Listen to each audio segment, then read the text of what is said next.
Hello नमस्कार and welcome to all आपका और मेरा खूबसूरत चैनल इजी मैथ पे। मेरा नाम पवन संरिंक है और जैसा कि आप लोग जानते हैं कि इस चैनल के माध्यम से हम आप लोगों को मैथ के बारे में जानकारी देते हैं। ठीक है, आज हम लोग डिटर्मिनेंट्स की लेक्चर नंबर 3 स्टार्ट करेंगे, जिसमें हम लोग टॉपिक पढ़ेंगे प्रॉपर्टीज ऑफ डिटर्मिनेंट्स के बारे में। तो प्रॉपर्टीज जो लिखा हुआ है, प्रॉपर्टी के मतलब क्या आइडिया लग रहा है, थोड़ा बहुत तो लग ही रहा होगा। ओए ओए ओए प्रॉपर्टी, धन संपत्ति।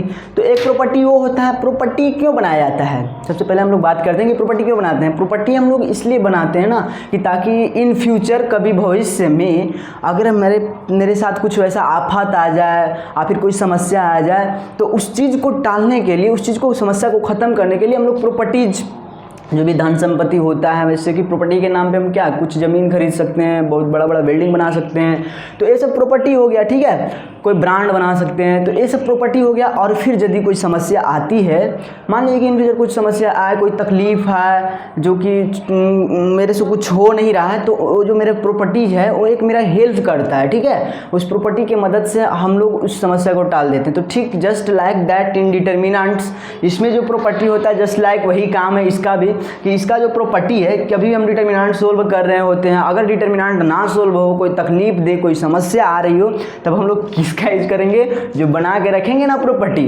उसी को। ठीक है, प्रॉपर्टी के नाम पे कितने लोगों को खुशी आ रही है। ओए ओए प्रॉपर्टी, धन संपत्ति मिलेगी भाई ज़िंदगी में, कब मिलेगी। ठीक है, सब मिलेगी।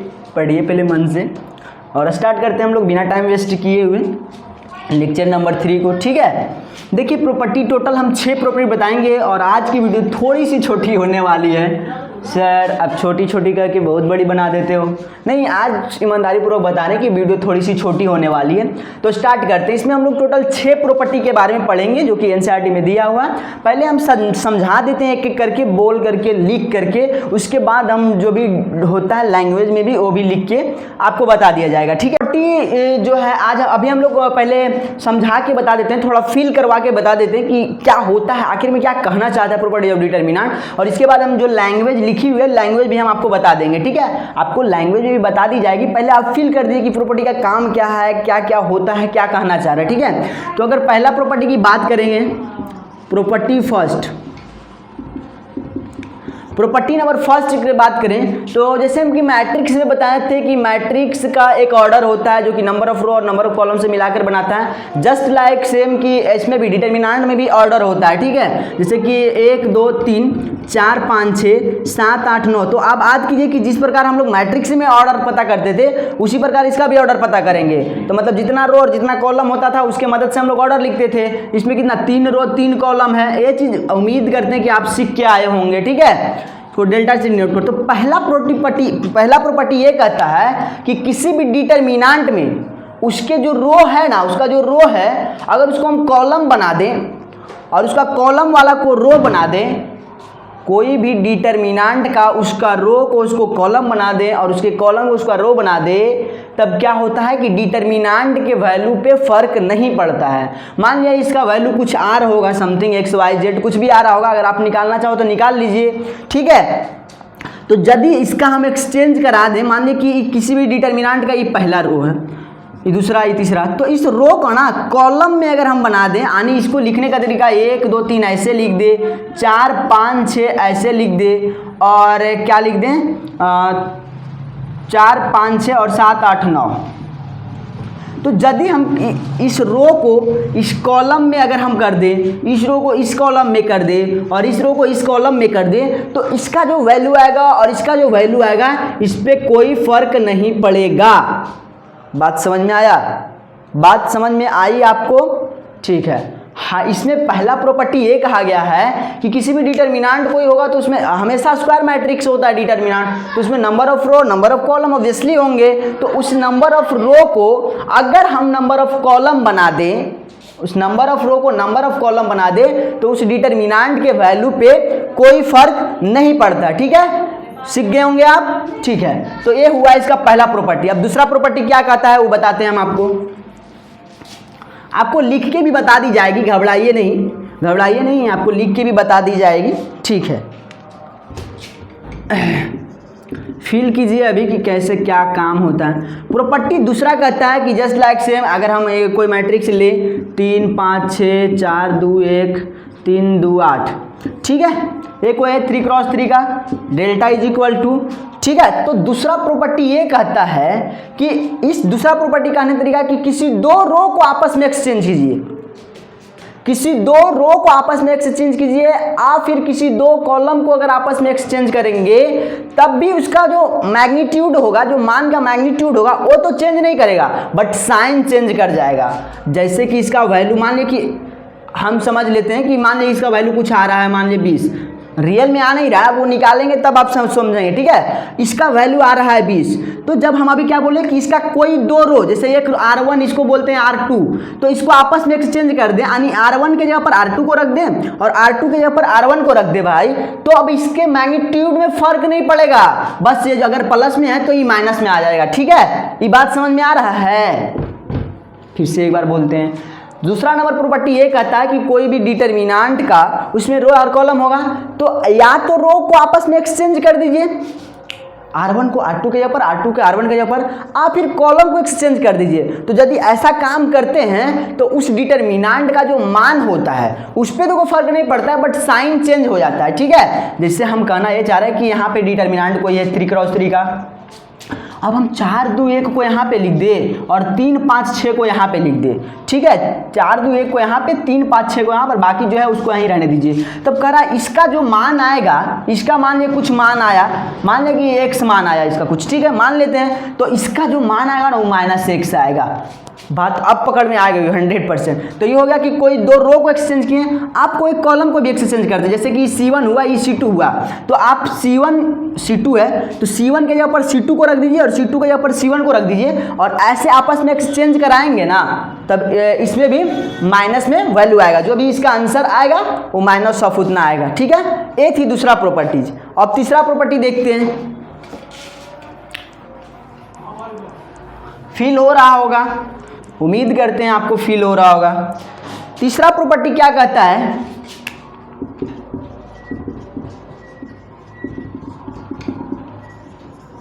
प्रॉपर्टी नंबर 3 कहता है कि कोई भी दो रो और दो कॉलम आइडेंटिकल हो जाए।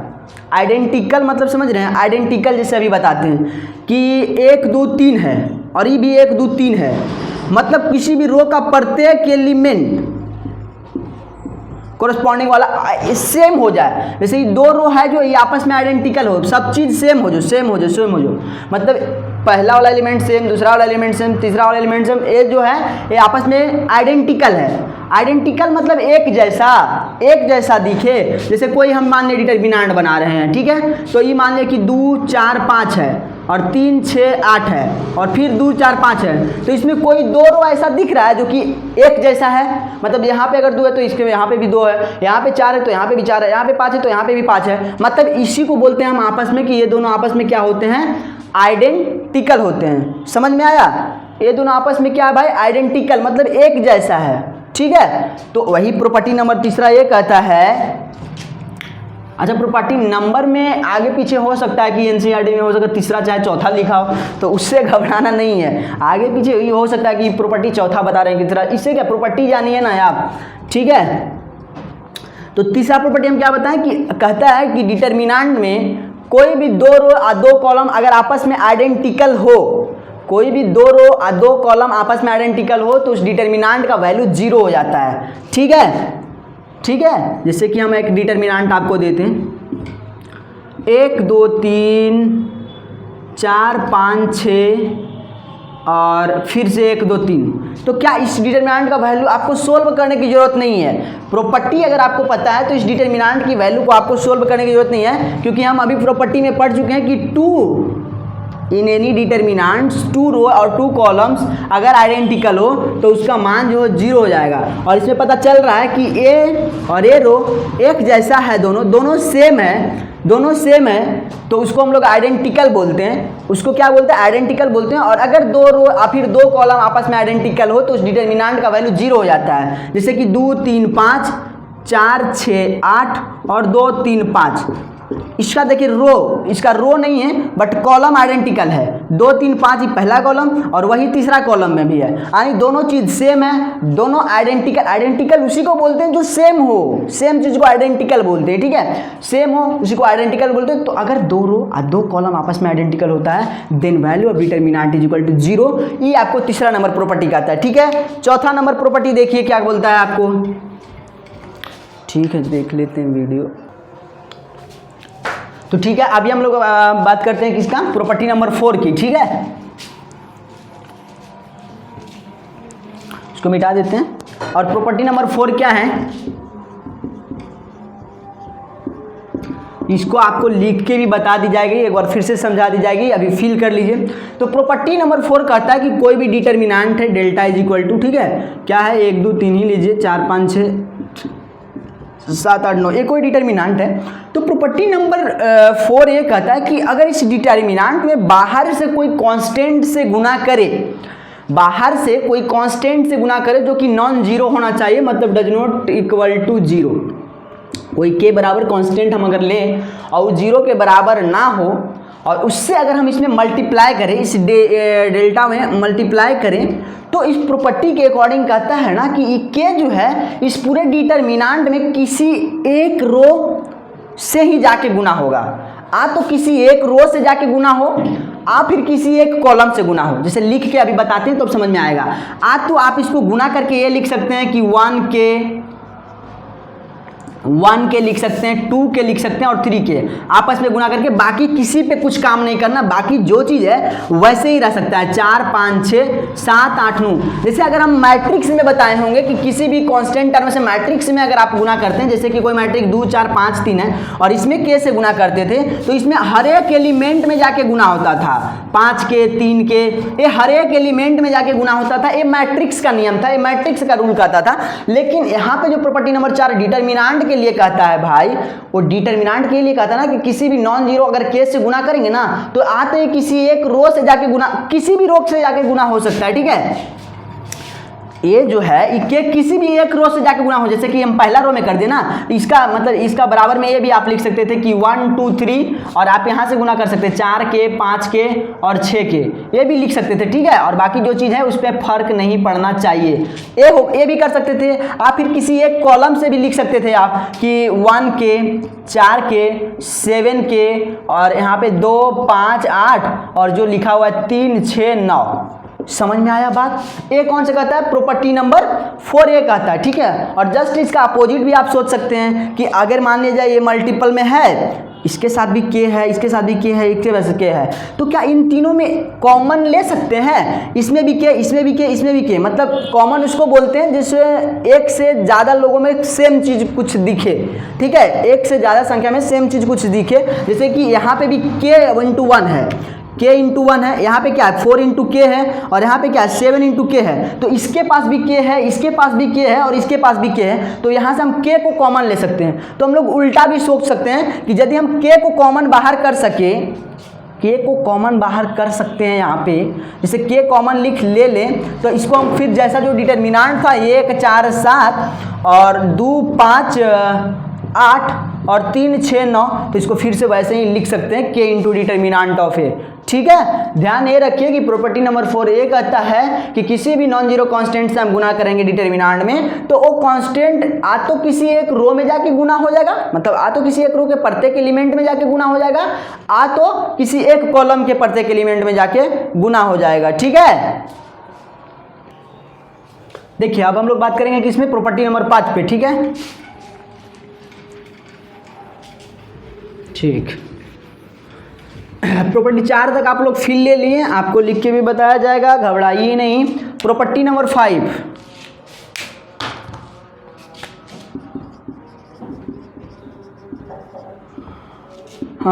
प्रॉपर्टी 5 ये कहता है कि किसी भी डिटरमिनेंट में, कोई भी डिटरमिनेंट में उसका एक रो अगर 2 आइटम से मिलके बना हुआ है, उसका एक रो अगर 2 आइटम से मिलके बना हुआ है, तो उस आइटम को आप ब्रेक कर सकते हैं अलग अलग डिटरमिनेंट में। जैसे अभी फिल के लिए कुछ अलग एग्जाम्पल लेते हैं, जैसे देखिए अलग एग्जाम्पल लेते हैं, जैसे देखिए मान लीजिए कोई डेल्टा है, बुक से हट के थोड़ी कोई बात करते हैं। मान लीजिए इसका एक रो जो है ना, यहाँ पे जो है कि कोई ये जो रो बना हुआ है वो मान लीजिए कि यहाँ पे बिस्किट और प्लस चॉकलेट से बना हुआ है, ठीक है, बिस्किट प्लस चॉकलेट से बना हुआ है। इसका ये जो रो का पहला एलिमेंट जो कंप्लीट है, ये एक अलग आइटम है बिस्किट और एक अलग आइटम है चॉकलेट।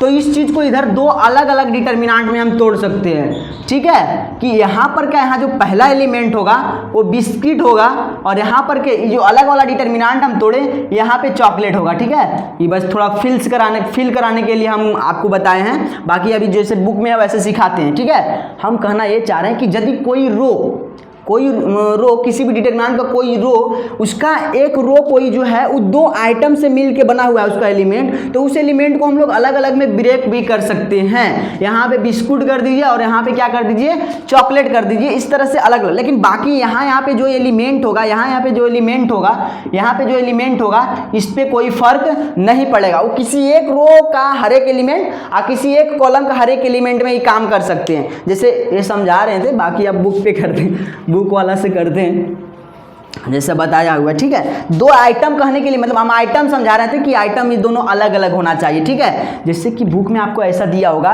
कि यहाँ पे a1 प्लस लेमडा 1 है और यहाँ पे क्या है a2 प्लस लेमडा 2 है और यहाँ पे a3 प्लस लेमडा 3 है, ऐसे एनसीईआरटी में करके दिया होगा आई थिंक। और यहाँ पे मान लीजिए कि b1 b2 b3 और यहाँ पे c1 c2 c3 है। तो इसको हम ब्रेक कर सकते हैं। ये दो अलग अलग आइटम है, a1 और लेमडा 1 ये अलग आइटम हो गया, a2 लेमडा 2 अलग आइटम हो गया, a3 लेमडा 3 अलग आइटम हुआ। तो अभी सिखाएं कि अगर बिस्कुट और चॉकलेट रहे तो दोनों को हम आपस में अलग अलग ब्रेक कर सकते हैं, ठीक है। यानी इसको ये वाला कैसे रखिए, a1 a2 और a3, ठीक है, ये अलग। बाकी इस पे कोई फर्क नहीं पड़ना चाहिए भाई। इस पे b1 b2 b3, ठीक है, और इस पे c1 c2 c3 और प्लस में ब्रेक करके बिस्कुट वाला तो काम हो गया। इसको मानिए बिस्किट, इसको मानिए चॉकलेट, तो बिस्किट वाला तो काम हो गया। अब चॉकलेट वाला को ब्रेक करते हैं तो इसको आप लिख सकते हैं lambda 1 plus lambda 2 plus lambda 3, ठीक है। और उसके बाद हम लोग क्या कर सकते हैं, बाकी इन दोनों पे कोई फर्क नहीं पड़ना चाहिए। b1 b2 b3 c1 c2 c3, यही प्रॉपर्टी नंबर 5 कहती है, ठीक है। प्रॉपर्टी नंबर 5 कहती है कि यदि कोई भी डिटर्मिनेंट का एक रो और फिर एक कॉलम दो आइटम से मिलकर बना हो तो उन दोनों आइटम को आपस में ब्रेक कर सकते हैं, ठीक है। अगर आपको विश्वास नहीं हो तो ऐसा कोई क्वेश्चन देंगे तो आप प्रूव कर लीजिएगा कि इसको सोल्व करके और इसको सोल्व करके देख लीजिएगा, तो दोनों इन दोनों का सम जो आएगा मान में वो इतना पूरा के बराबर आएगा, ठीक है। प्रॉपर्टी समझ में आ गया आसान से। प्रॉपर्टी यही कह रहा है कि दो अलग अलग आइटम को आपस में अलग अलग ब्रेक कर सकते हैं, ठीक है। ठीक है, तो अब हम लोग प्रॉपर्टी नंबर 6 के बारे में बात करते हैं। प्रॉपर्टी 5 हम लोग कंप्लीट किया है, प्रॉपर्टी नंबर 6। प्रॉपर्टी नंबर 6 कहता है कि किसी भी डिटर्मिनेंट में उस रो का लिखने का स्टाइल बताता है। कि जैसे हम लोग एलिमेंट्री ऑपरेशन में पढ़े थे एक तरीका कि किसी भी इसमें डिटर्मिनेंट में बात करें तो डिटर्मिनेंट में कोई आर आई को मतलब कोई रो को आप इस स्टाइल में लिख सकते हैं, आर आई प्लस के आर जे। और सिर्फ रो को नहीं, कॉलम को भी आप लिख सकते हैं। क्या लिख सकते हैं, सी आई को लिख सकते हैं सी आई प्लस के सी जे लिख सकते हैं, ठीक है। जस्ट लाइक एलिमेंट्री ऑपरेशन वाला प्रॉपर्टी है और ये डिटर्मिनेंट में भी यूज होगा। जैसे कि कोई क्वेश्चन लेते हैं हम अभी कोई क्वेश्चन लेते हैं ताकि आपको बहुत ही अच्छा से समझ में आए प्रॉपर्टी का यूज क्या करते हैं, ठीक है। तो कोई क्वेश्चन लेते हैं, डेल्टा इज इक्वल टू 1 2 3 और क्या लेते हैं 1 1 2 0 0 2, ठीक है। ये कोई डिटर्मिनेंट है। अब कह रहा है ना, इसको हम इस फॉर्म में लिख सकते हैं, इसको इस फॉर्म में लिखेंगे। अब वो प्रॉपर्टी नंबर 5 भी इसमें यूज हो जाएगा। देखिए कैसे हम यूज करते हैं, ठीक है। तो आर आई को क्या बोल रहा है, के आर जे लिख सकते हैं। मान लीजिए कि हम के की जगह पर हम यहाँ पे 2, के की जगह पर क्या है, कोई नॉन जीरो वैल्यू ले सकते हैं। तो मान लिया कि हम 2 ले लिए, ठीक है। यानी हम वो कहना चाह रहे हैं कि इसमें जो एलिमेंट्री लगाएंगे, कहाँ पे लिखें, इधर लिखें, इधर दिख रहा होगा, हाँ। इसमें जो हम एलिमेंट्री लिखाएंगे भाई, इसमें R1 को हम लोग लिख सकते हैं R1 plus 2R2, like same property are I plus के आर जे लिख सकते हैं। आर जो हो गया वो अलग रो को बताएगा, आर आई को नहीं। आर जे मतलब ए, आर आई को अगर पहला रो को आर आई बता रहा है तो आर जे जो है दूसरा रो को बताएगा, ठीक है। तो आर आई की जगह पर हमने R1 लिया, R1 लिया तो यहाँ पे भी R1 ले लिया। फिर बोल रहा है के आर जे लिख सकते हैं, के जगह पर 2 कोई कांस्टेंट वैल्यू लिया जिससे हम मल्टीप्लाई करेंगे और आर जे की जगह पर ये दूसरा वाला रो लिए, ठीक है। ये बात पकड़ में आ रही है ना, इस प्रॉपर्टी का हम लोग इस्तेमाल कर रहे हैं, ठीक है। तो यदि हम इस प्रॉपर्टी का इस्तेमाल करेंगे तो डिटरमिनेंट में छेड़छाड़ हो जाएगा, पहला रो में कुछ छेड़छाड़ होगा, क्या होगा R1 + 2 R2, तो R1 1 और +2 1 + 2 कितना 3 हो गया, पहला एलिमेंट 3 होगा ना 1 और प्लस इसमें 2 से गुना करके तो 2 1 कितना 3 हो गया। फिर देखिए क्या करना है 2 R2 करना है, R1 दूसरा एलिमेंट में देखिए 2 प्लस और 2 तो कितना आ गया 4 आ गया दोस्त, ठीक है। और तीसरा में क्या आ जाएगा 3 + 2 दूना 4 तो 3 और 4 कितना 7 हो गया। बाकी किसी में छेड़छाड़ नहीं करना है, अगर 1 1 2 है और 0 0 2 है तो इसको यही रहने दीजिए। मतलब यही कह रहा था कि प्रॉपर्टी नंबर 6 से ही समझाना चाह रहा था कि इस चीज को R1 को आप इस स्टाइल में भी लिख सकते हैं, ये प्रॉपर्टी नंबर 6 कह सकते हैं। अब देखिए जो प्रॉपर्टी नंबर 5 में हम सीखे थे इसको कैसे सोल्व करेंगे। डस्टर यहाँ तक समझ में आया, इसको थोड़ा मिटाते हैं। हाँ ये चीज़ याद रखिएगा कि आप लोग क्या कर सकते हैं कि आर आई को हम लोग आर आई प्लस के आर जे लिख सकते हैं और सी आई को क्या लिख सकते हैं सी आई प्लस के सी जे लिख सकते हैं, ठीक है। और इसी को अब हम ब्रेक करेंगे। पहला डिटरमिनेंट क्या होगा 1 1 2 था और क्या था सॉरी 1 2 3 था, 1 1 2 था, 0 0 2 था। ये पहला डिटरमिनेंट रखिए ताकि आपको समझ में आए कि क्या ब्रेक करने वाले हैं, ठीक है। तो 3 4 7 को एक डिटरमिनेंट पहले से था और इसी के स्टाइल में दूसरा कोई डिटरमिनेंट हम बना सकते हैं कि नहीं, वही चीज़ देखना है। देखिए हम क्या करेंगे, इसमें 1 था तो इस डिटरमिनेंट को ऐसे लिख सकते हैं क्या 1 + 2, 3 को 1 + 2 लिख सकते हैं भाई, 4 को 2 + 2 लिख सकते हैं, ये अलग हो गया, ये अलग हो गया। और क्या 7 को हम लोग 3 + 4 लिख सकते हैं और बाकी इस पर कोई नहीं करना है, 1 1 2 और 0 0 2 करना है, ठीक है। अब देखिए इतना के बराबर हम इसको लिख सकते हैं ना। अरे यार यहाँ पे एलिमेंट 3 है तो यहाँ पे भी तो 3 आ रहा है, 2 1 3, यहाँ पे 2 2 4 आ रहा है, यहाँ पे 3 4 7 आ रहा है। अभी कुछ समझाना चाह रहे हैं वो थोड़ा फील कीजिएगा कुछ देर में, ठीक है। अब देखिए 5वां नंबर प्रॉपर्टी से हम बताएं कि 2 अलग अलग आइटम से अगर बना है तो इन दोनों को हम लोग ब्रेक कर सकते हैं आपस में, ठीक है। तो इस चीज को हम लोग क्या लिख सकते हैं, इतना तो लिखेंगे ही, इस चीज को इतना तो लिखेंगे और बाकी में अलग वाला जो आइटम है ना उसको भी प्लस में लिख देंगे, यानी 2 2 4 और बाकी जो चीजें सेम चीज कर सकते हैं 1 1 2 और 0 0 2। यही प्रॉपर्टी कहता है प्रॉपर्टी नंबर 6, ठीक है। अभी हम लिख के भी आपको बता देते हैं, आप उसको नोट्स करिएगा और एक बार थोड़ा समझा भी देंगे, ठीक है थोड़ा सा, ठीक है। तो ये कुछ नया नहीं है, जो चीज़ हम समझा चुके वही फिर लिख के हम आए हैं, ठीक है। इसमें भी वही कह रहा है कि the value of determinants remains unchange if its row and columns are interchange. यदि हम रो और कॉलम को आपस में इंटरचेंज करते हैं, जैसे A1 B1 C1 है, A2 B2 C2 है, ठीक है, और A3 B3 C3 है, और इसको आपस में एक्सचेंज करते हैं रो और कॉलम को, यानी कि हम A1 B1 C1 लिख दें, A2 B2 C2 लिख दें और A3 B3 C3 लिख दें, तो ये दोनों वैल्यू जो होता है इन दोनों डिटरमिनेंट का जो वैल्यू होगा वो दोनों सेम होगा, ठीक है। पहला प्रॉपर्टी ये कहता है, आप लोग उतारना चाहो तो उतार ले सकते हैं। फिर दूसरा प्रॉपर्टी क्या है कि इफ एनी 2 रोज और 2 columns of determinants are interchange then sign of determinant change हो जाता है, यानी 2 रो किसी 2 रो को आपस में एक्सचेंज करना हो या फिर किसी 2 कॉलम को आपस में एक्सचेंज करते हैं तो वैल्यू के डिटरमिनेंट का जो मैग्नीट्यूड मान होता है उस पर तो फर्क नहीं पड़ता बट साइन चेंज हो जाता है। जैसे कि हम कहना चाह रहे हैं कि 1 2 3 है, 4 5 6 है, 7 8 9 है, ये डिटरमिनेंट है, इसको हम 4 5 6 ऐसे कर दें और 4 5 6 ऐसे कर दें और फिर 1 2 3 कर दें और 7 8 9 कर दें, तो इसका जो वैल्यू होगा माइनस ऑफ इतना हो जाएगा और फिर से मान लीजिए इसको इसके जगह पर लाएंगे तो फिर से माइनस हो जाएगा, तो फिर वही चीज़ आएगा माइनस माइनस प्लस। समझ में आ गया, ठीक है। तीसरा नंबर प्रॉपर्टी कहता है कि इफ एनी 2 रोज और columns of a determinants are identical then value of determinant is equal to 0, जो कि हम बता चुके हैं कि अगर कोई डिटरमिनेंट है जिसका एक रो अगर 1 2 3 है, 4 5 6 और फिर से 1 2 3 हो जाए और ये दोनों आपस में आइडेंटिकल हो जाए तब इसका वैल्यू 0 हो जाता है, ठीक है। और इसके बाद फिर चौथा नंबर जो प्रॉपर्टी क्या कह रहा है, इफ ईच एलिमेंट ऑफ रो और columns of A determinant is multiplied by constant के से अगर किसी भी डिटरमिनेंट में हम मल्टीप्लाई करते हैं, अगर कोई डिटरमिनेंट क्या है A1 है B1 है C1 है A2 है B2 है और C2 है और A3 B3 C3 है और ये कोई डिटर्मिनेंट है, इसमें बाहर K से अगर मल्टीप्लाई करते हैं तो क्या बन जाता है K1 KB1 KC1 और बाकी जो चीज़ है वही रह जाता है A2 B2 C2 A3 B3 C3। ठीक है, ये सब हम ऑलरेडी समझा चुके हैं इसलिए इतना फास्ट बोल रहे हैं और इसको खाली आप उतार लीजिए। अभी 2 प्रॉपर्टी और लिख के हम आपको कर देते हैं।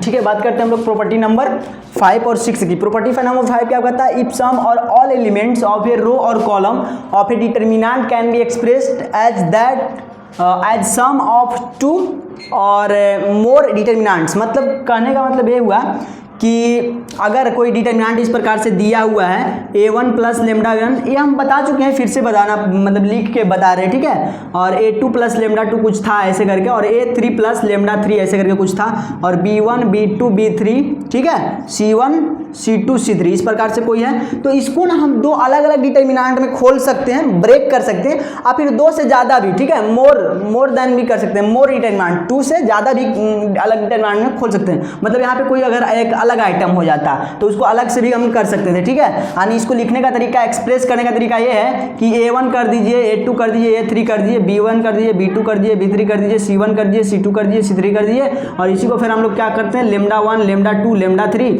और B1 B2 B3 C1 C2 C3 इस प्रकार से आप लिख सकते हैं। ठीक है, अब हम प्रॉपर्टी नंबर 6 पे आते हैं कि if to each element of any row और column of a determinant the equimultiples remains the same, that is the value of determinant remains a just like elementary operation पे जो कि हमने पढ़ाया था मैट्रिक्स में, उसी प्रकार है। क्या है कि कह रहा है कि ये ऑपरेशन को आप यूज कर सकते हैं। ठीक है, किसी भी डिटर्मिनेंट में यानी आर आई को, जैसे कि कोई determinant A1 A2 A3 B1 B2 B3 और C1 C2 C3 इस प्रकार से कोई डिटर्मिनेंट है तो इसको आप क्या लिख सकते हो भाई, इसको लिखने का तरीका ये है कि आप लिख सकते हैं A1 प्लस KB1 ठीक है, A2 plus KB2 A3 plus KB3 और बाकी जो चीज़ है उसी में रहने दीजिए B1 B2 B3 C1 C2 C3। ठीक है, आज यहीं तक रहने देते हैं। Thank you very much. और नेक्स्ट क्लास में हो सकता है मे भी कि मैं इसी पे चर्चा करूं, मतलब ये प्रॉपर्टी का कैसे यूज करना है। 4.2 एक्सरसाइज जो है बहुत ज़्यादा इंपॉर्टेंट है, मतलब 90% चांसेस है कि उसमें जो भी 4.2 के एक्सरसाइज NCERT वाला में जो भी प्रूफ वाला क्वेश्चन है ना लगभग 10 से 14 को, तो उनमें से कोई एक ना एक आ जाता है आपके बोर्ड में, तो बहुत ज़्यादा इंपॉर्टेंट है। तो शायद हो सकता है उसी पे वीडियो बने, आप फिर नहीं अगर भी बनेगा तो उसको हम बहुत जल्द ही बना के डालेंगे। ठीक है, थैंक यू। और आप लोग के लिए आज कुछ सुना देते हैं। बेटियां नसीब से तो बेटे दुआएं के बाद आते हैं, बेटियां नसीब से तो बेटे दुआएं के बाद आते हैं, हाजी हम लड़के हैं जनाब, हम कुछ जिम्मेदारियों के साथ ही आते हैं। आधी उम्र जिम्मेदारियां समझने में गुजर जाती है, आधी उम्र जिम्मेदारियां समझने में गुजर जाती है तो आधी उसे निभाने में, पूरा बचपन किताबों में गुजर जाता है, पूरा बचपन किताबों में गुजर जाता है तो जवानी कमाने में। ये जिम्मेदारियां उम्र के साथ बढ़ती है, ये बुढ़ापे में कभी कम नहीं होती। ये जिम्मेदारियां उम्र के साथ बढ़ती है, ये बुढ़ापे में कभी कम नहीं होती। अजी कौन कहता है जनाब कि हम लड़कों की ज़िंदगी में गम नहीं होती। Thank you very much.